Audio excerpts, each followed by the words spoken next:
வணக்கம் நண்பர்களே.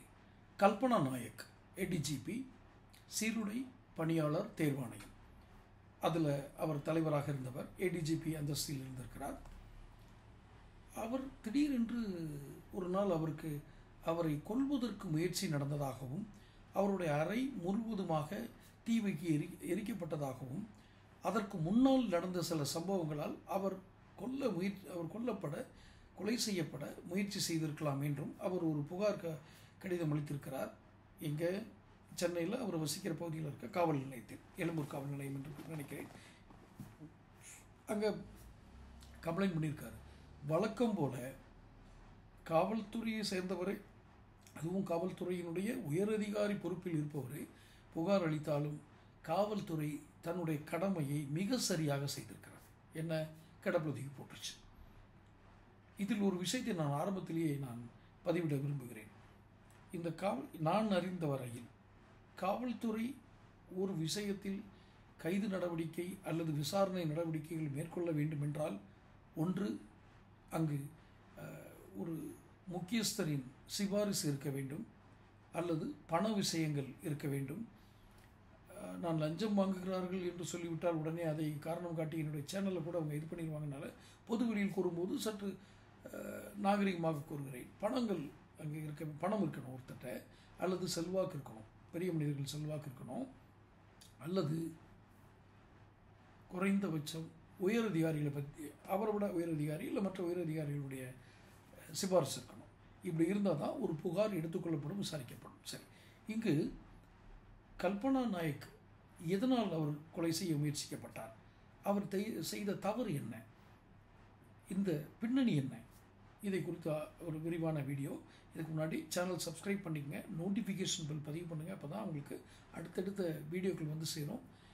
பிடிச்சிருந்தால் லைக் பண்ணி ஷேர் பண்ணுங்கள். சரி, ஒரு இடஒதுக்கீடு முறை என்பது சமூக நீதி நாங்கள் தான் பேணி காக்கிறோம். இந்தியாவிலேயே, ஏன் ஆங்கிலேயர் காலத்திலேயே இடஒதுக்கீடு முறையை பின்பற்றியது தமிழகம், சென்னை மாகாணம். அதிலும் இந்தியா சுதந்திரம் அடைந்த பிறகு நாங்கள் தான் சமூக நீதியை இங்கே நிலைநாட்டுகிறோம். ஈவே ராமசாமி ஐயா தான் அதுக்கெல்லாம் தலைவர் என்று கூறிக்கொண்டிருக்கும் இந்த அரசு இந்த இடஒதுக்கீட்டு முறையில் செய்த மாபெரும் பிழையை அல்லது குற்றத்தை, அல்லது தெரிஞ்சோ தெரியாமலோ, இது கோர்ட்டு கண்டிச்சிருக்கானா, இந்த உண்மையை இவர்கள் வெளிக்கொண்டு வரவில்லை. என்ன கண்டித்தது? என்ன சமூக நீதியில் என்ன பிழை நடந்தது? குறிப்பாக இந்த சீருடை பணியாளர்கள் தேர்வாணையம் என்பது யாரை தேர்ந்தெடுக்கிறார்கள் என்பது நம் தமிழகம் டைம்ஸ் வாசகருக்கு தெரியும் என்று நான் நினைக்கிறேன். போலீஸ் அண்ட் ஃபயர் சர்வீஸ், காவலர் பணி, தீயணைப்புத்துறை, இரண்டுக்குமான தேர்வு தான் இந்த தேர்வாணையம் செய்வது. இதில் ஒரு எஸ்சி எஸ்டி பிரிவு, MBC and OC, other caste community. இப்போ உதாரணமாக ஒரு உதாரணத்துக்கு தான் சொல்கிறேன், இதை நீங்கள் தீர்மானமாக எடுத்துக்கொள்ள வேண்டாம். ஒரு உதாரணம், 60 மதிப்பெண்கள் எடுத்திருந்தால் எஸ்சி பிரிவில் நீங்கள் இட ஒதுக்கீட்டில் வேலைவாய்ப்பு பெறுவதற்கு வாய்ப்பு இருக்கிறது. 75% எடுத்திருந்தால் எம்பிசியில் வரலாம். 85 மார்க்குக்கு மேலே எடுத்தால், கட் ஆஃப் மார்க் நான் சொல்கிறதெல்லாம் எடுத்தால் தான் நீங்கள் ஓசியில் வருவீங்க, அதர் காஸ்ட்டில் வந்துடுவீங்க. ஸோ இதுக்கு இவ்வளோ மார்க் வேணும். நீங்கள் எஸ்சி இது கேட்டகரியில் 65 மார்க் இருந்தாலே உங்களுக்கு இடம், இதில் இவ்வளோ இருந்தால் இடம், இதில் இவ்வளோ இருந்தால் இடம், கட் ஆஃப் மார்க் போட்டாச்சு. ஒரு உதாரணத்துக்கு தான் சொல்கிறேன். 85 மார்க் மதிப்பெண் எடுத்த ஒரு பட்டியலினத்தை சேர்ந்தவர் 85 மார்க் எடுத்திருந்தால் அவர்களை அதே எஸ்சி எஸ்டி பிரிவிலேயே வச்சிருக்கணுமா? ஒரு கேள்வி வச்சிருக்கணுமா? அல்லது அவங்கள அதர் கம்யூனிட்டி இதில் கொண்டு போய் இடஒதுக்கீடு கொடுக்கணுமா? இது ஒரு கேள்வியாக நான் நேயர்களுக்கே வைக்கிறேன். இதில் தர்க்க ரீதியாக, சட்ட ரீதியாக பல்வேறு கருத்துக்கள் வரும். ஆனால் பொதுவாக கோர்ட் என்ன சொல்லியிருக்குன்னா, 2020 நாங்கள் உச்சநீதிமன்றம் கொடுத்த தீர்ப்பையே அடிப்படையாக வைத்து இந்த நியமனத்தை பண்ணுங்கன்னு சொல்லியிருக்கு. அதுக்கு முன்னாடி என்னன்னு சொல்லிடுறேன். இவங்க சப் இன்ஸ்பெக்டர் வேலைக்கு ஆள் எடுக்கிறாங்க, தமிழக அரசு. அப்போ அதுக்கான இப்போ நான் சொன்ன கட் ஆஃப் மார்க் மதிப்பெண்கள் முன்ன பின்ன இருக்கலாம், நான் சொன்ன ஸ்லாப்பில் வச்சுருக்காங்க. இதில் அதிக மதிப்பெண்கள், அதாவது ஒருவர் முன்னேறிய வகுப்பாக கருதப்படக்கூடிய மார்க் எடுத்தவருக்கு அந்த பிரிவில் கொண்டு போய் நீங்கள் வேலை கொடுத்தீங்கன்னா, இங்கே இந்த எஸ்சி பட்டியலின மக்களுக்கான ஒதுக்கீட்டில் 65 மார்க் எடுத்தவங்களுக்குலாம் வரும். இந்த 85 மார்க் எடுத்தவங்களையும் எஸ்சிலேயே வச்சுருந்து அதுலேயே வேலை கொடுப்பேன்னு சொன்னால் ஒரு 65 மார்க் எடுத்தவங்களுக்கு ஒருத்தருக்கு வேலை போயிடும். சரியா? நான் சொன்னது சரியாக புரிஞ்சுருப்பீங்கன்னு நினைக்கிறேன். ஐயா 80 ஒரு ஓசி அதர் கம்யூனிட்டி, அதாவது ஃபார்வர்ட் கம்யூனிட்டிக்கு எஃப்சின்னு வச்சுக்கோமே, எஃப்சி கம்யூனிட்டி ஃபார்வர்ட் கம்யூனிட்டிக்கு நீங்கள் விதிக்கப்பட்டிருக்க ஒரு மார்க்கை எஸ்சி பிரிவில் இருக்க இப்போ சான்றிதழ் பெற்ற ஒருவர் எடுத்து விட்டால் அவரை நீங்கள் ஜெனரல் கேட்டகரிக்கு கொண்டு வந்து எஃப்சி கேட்டகரி கொண்டு வந்து அவருக்கு பணியில் எப்படி முன்னுரிமை கொடுக்கணும். கொடுத்தா தான் சமூக நீதி. இல்லைன்னா என்ன ஆகும், 85 மார்க் எடுத்தவங்களையும் எஸ்சிலேயே வச்சுக்கிட்டு அப்போ அங்கேயே நீங்கள் அவருக்கு வேலையும் கொடுத்தீங்கன்னா ஏற்கனவே இந்த 65 60 எடுத்துகிட்டு இருந்தவங்களுக்கு இந்த வாய்ப்பு போயிடும் இல்லையா? இப்போ ஓரளவுக்கு உங்களுக்கு புரிஞ்சிருக்கும்னு நினைக்கிறேன். இந்த வேலையை தான் தமிழக அரசு செய்ததாக செய்தி குறிப்பு சொல்லுது. பொதுவெளியில் இருக்குது. நேற்று கூட அவர் சவுக்கு சங்கர் அவருடைய வீடியோவில் போட்டிருந்தார். அதை பார்த்தா நான் சொல்கிறேன். அப்போ என்ன ஆகுது, இப்போ ஒருத்தருக்கு வேலைவாய்ப்பு போதுனோடனே இந்த 65 60 மார்க் எடுத்து தன்னுடைய வேலைவாய்ப்பினை இழந்தவர் கோர்ட்டுக்கு போகிறார், நீதிமன்றத்துக்கு போகிறார். இப்போ நீதிமன்றம் என்ன சொல்லுது, குட்டி இருக்குது, அதெல்லாம் வெளியில் எந்த செய்தியும் வரல. இதெல்லாம் ஏன் இந்த மீடியாக்கள் மூடி மறைச்சு இந்த திமுக காப்பாற்றி எந்த உலகத்தை காப்பாற்ற போகிறாங்கன்னு தெரில.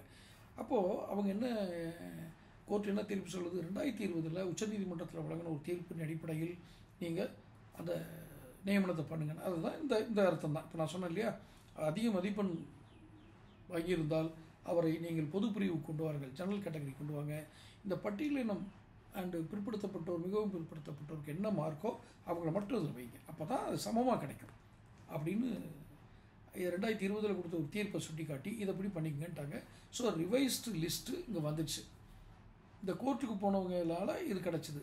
இந்த லிஸ்ட்டை இவங்க இந்த பட்டியலை இவங்க வெளியிடுறது, அந்த அன்னைக்கு அந்த பட்டியல் வந்துடுச்சுன்னா அதை பார்த்து சரி பார்த்து இதில் தப்பு இருக்குன்னு கண்டுபிடிச்ச முதல்ல சொன்னதே அந்த அம்மா தான், கல்பனா நாயக் தான். அதனால தான் அவர் கோர்ட்டுக்கு போயிருக்காங்க. அதை நான் இதை வெளியிட முடியாது அப்படின்னு சொன்னதுக்கப்புறம் தான் கோர்ட்டுக்கு போயிருக்காங்க.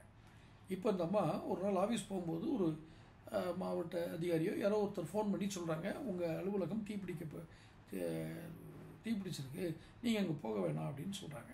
இப்போ இவங்க கிட்டத்தட்ட ஆஃபீஸ் வந்துட்டாங்க.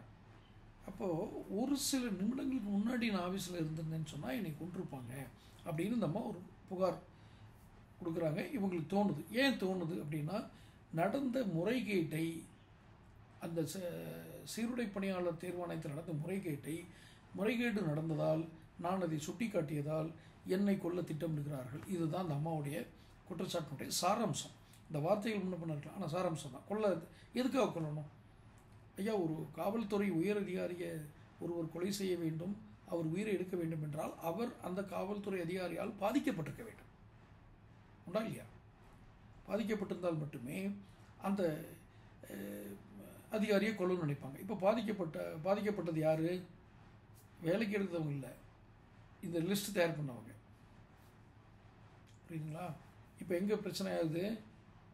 முறைகேடு நடந்ததை சுட்டி காட்டியதால் அந்த சீருடை பணியாளர் தேர்வாணையத்தினுடைய தலைவர் கல்பனா நாயக், இவருடைய கணவரும் ஒரு உயர்நிலை போலீஸ் அதிகாரி, காவல்துறை அதிகாரி, இவருடைய அப்பாவும் போலீஸ் அதிகாரி, இவர்களுக்கு இந்த நிலைமை. எனக்கு தெரிந்து அந்த மீடியாவில் வந்ததையும் பார்த்துட்டே சொல்கிறேன், இது முதலமைச்சருக்கு தெரிந்து நடந்ததா தெரியாது. அது கொஞ்சம் சற்று கவனிக்க வேண்டிய விஷயம். காரணம், நாம் குற்றம் சொல்லும்போது அவர் இதில் ஸ்டாலின் இதில் கொஞ்சம் கண்காணிப்பாக இருந்திருக்கணும்லாம் சொல்லி இதை நான் இதுபடுத்த விரும்பலை, அவரை குறை சொல்ல விரும்பலை. இப்போது சீருடை பணியாளர் தேர்வாணையத்தில் நடந்த முறைகேட்டை மறைப்பதற்காக அல்லது அந்த முறைகேட்டை வெளிக்கொண்டு வந்த கோபத்தில் இந்த கல்பனா நாயக் அவர்களை கொலை செய்ய முயற்சி எடுத்ததாக ஐயா இப்போ இல்லை 6 மாதம் முன்னாடி கம்ப்ளைண்ட் கொடுத்துருக்க அந்த அம்மா இன்னமும் நடவடிக்கை எடுக்காமல் இருக்கிறார்கள். என்ன காரணம்? நடவடிக்கை எடுக்க வேண்டும் என்றாலும் உயரதிகாரியுடைய சிபாரிசோ மற்ற விஷயங்களோ கெயின் இருந்தால் தான் பண்ணுவாங்க. இல்லைனா நான் இதை வெளிப்படையாகவே போட்டிருக்கேன், எந்த மாற்று கருத்தும் இல்லை. காவல்துறை சேர்ந்த கண்ணியமானவர்கள் மன்னிக்கணும், தங்கள் கடமையை மிக மிக சிரத்தையோடு செய்து அர்ப்பணிப்புணர்வோடு வாழுகிற அல்லது பணிபுரிகிற காவலர்களுக்கு என் சிறந்தாழ்ந்த வணக்கங்களும். ஒருவேளை இந்த கருத்துக்கள் உங்கள் மனதை பாதித்திருந்தால் நான் மன்னிப்பு கோரிக்கொள்கிறேன். ஆனால் உண்மையிலேயே நான் சொன்ன குற்றச்சாட்டை செய்பவர்களுக்கு நான் ஆதாரம் காட்டவும் தயாராக இருக்கிறேன். இவர்கள் வேலை செய்ய மாட்டார்கள். நல்ல என்னோட ஆதாரங்களையும் நான் காட்டுறேன், ஒன்றும் பிரச்சனை இல்லை. பொது வெளியில் செய்தியாளர் சந்திப்பு வச்சு நான் காட்டுறேன். தயார்னா சொல்லுங்கள். யாராவது மனம் நல்லவங்க மனம் வருத்தப்பட்டால் நான் மன்னிப்புன்னு கேட்டேன், மற்றவங்களை சொல்கிறேன். ரைட்டா? ஸோ இப்போது இந்த ஒரு காவல்துறை அதிகாரிக்கே இந்த நிலைமைன்னா நாம் எல்லாம் என்ன செய்யலாம் என்பதை நீங்களே முடிவெடுத்துக் கொள்ளுங்கள். அப்புறம் ஏன் கட்ட பஞ்சாயத்து வளராது, ரவுடிகள் வளர்றது இதெல்லாம் ஏன் வளராமல் போகும் இப்படி நடந்தால்? ஸோ இதுக்கு பின்னால் இப்படி ஒரு சமூக நீதி கொல்லப்பட்டிருக்கிறது. ஒரு அதிகாரி கொல்ல முயற்சி செய்யப்பட்டிருக்கிறார். அதையும் வெளிக்கொணர்ந்தது ஒரு பத்திரிகையாளர் தான். ஹிந்து பத்திரிகையில் வந்திருக்கு. அந்த நிருபர் பேரை கூட சொன்னாங்க, எனக்கு இதில் ஞாபகம் இல்லை. அந்த பத்திரிகையாளருக்கு நீங்கள் எல்லோரும் நன்றி சொல்லுங்கள். ஐயா, அவங்க அந்த அம்மா கல்பனா நாயக்குடைய விஷயத்தை மட்டும் வெளிக்கொண்டு வரல, இந்த மொத்த காவல்துறையினுடைய அவல நிலை. இதுக்கு ஆன்சரபிள் யார் அப்படின்னு பார்த்தீங்கன்னா சீஃப் செக்ரட்டரி, தலைமைச் செயலாளர். ஆனால் இந்த துறை யார் வசம் இருக்கிறது? முதல்வர் வசம் இருக்கிறது. இதில் யார்? சீஃப் செக்ரட்டரி பதில் சொல்வாரா அல்லது முதலமைச்சர் பதில் சொல்வாரா? யாராவது ஒருத்தர் பதில் சொல்லுங்கள்.